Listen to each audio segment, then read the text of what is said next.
like things are getting better for Lake Erie. Do you agree or no? No.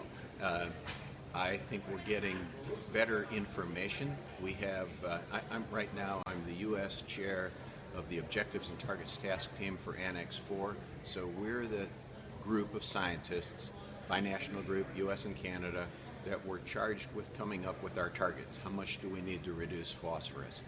So right now, excessive nutrient loading is causing three problems in Lake Erie. Harmful algal blooms in the western basin, a dead zone or an area of zero oxygen at the bottom in the central basin between Peely Point and Long Point, and then in the eastern basin, excessive growths of Cladophora. We've come up, go ahead. What's causing this? Primarily agricultural runoff. The algae don't care where the phosphorus comes from, and it's phosphorus that causes the blue-green algae to bloom, excessive loads of phosphorus.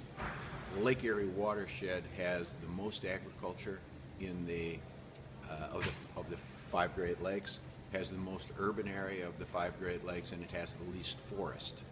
We're the southernmost and the shallowest, which makes us the warmest. Blue-green algae like warm water and high concentrations of nutrients. Because our watershed has the most agriculture and the least forest, because we're southernmost and shallowest and warmest, we're going to get more blue-green algae than the other lakes. What is bad about blue-green algae? Blue-green algae, or cyanobacteria is the more accurate name, they're capable of producing toxins, and they're very dangerous toxins. So in 2013, 2,000 people over near the Davis-Besse Power Station in the Carroll water treatment plant area were told not to drink their water. In 2014, the city of Toledo was told not to drink their water. Toledo, for reference, is about the same size as London. So it's, 400,000 people don't drink the water. Big issue when that happens. We've had in Ohio, and it's not just an Ohio problem, not just a U.S. problem, clearly a Canadian problem, but it's very much a global problem. You have the same issues on Lake Winnipeg. Last summer, I spent quite a bit of time up on West Branch near the French River and saw harmful algal blooms up there. We have them on probably 20 different lakes in Ohio. Just about every state in the country has harmful algal blooms. So what we're hearing about today, when you look at it overall, what worries you most about the future of the Great Lakes? Funding, people's behavior, more dumping of industrial pollutants, anything like that? Right now, one of the things that really concerns me is the long-term fate for U.S. EPA.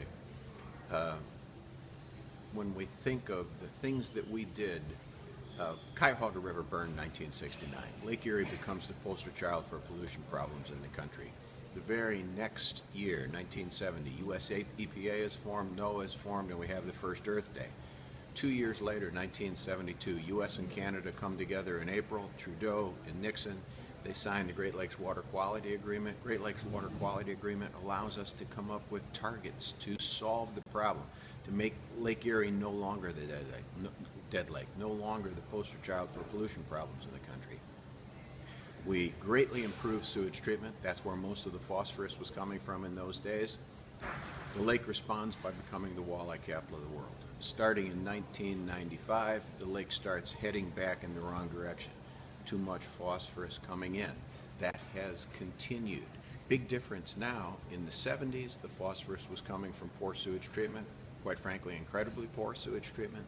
Today, it's coming from agricultural runoff. Bigger challenge. It was the Great Lakes Water Quality Agreement that allowed U.S. and Canada to set targets.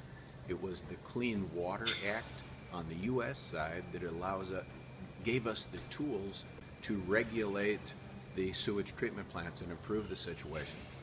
We really don't have those same kinds of tools to deal with agriculture, and there's a bill in front of Congress right now to totally eliminate U.S. EPA, and that worries me greatly about our future.